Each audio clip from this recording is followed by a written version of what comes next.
Kamusta mga boss? So nag-DIY tayo ng modem. So ito ay ZTE F6070L. Ayan, so nilagay natin siya sa box. So ito yung antenna niya.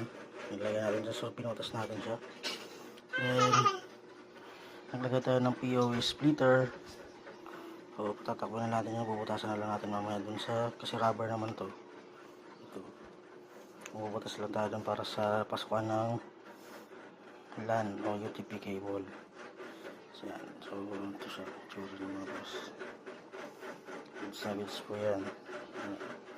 So ZTE, dalawang antena lang siya. Kaya na tayo na gumamit ng Roigi. So Wi-Fi 6 na rin naman to. So may tsaka dual band na mayroon ng 5G sa. Kaya tsaka na-testing ko na naman to, subukan ko na. So talagang po follow siya ng mataas yung Mbps niya. Kaya makapagbigay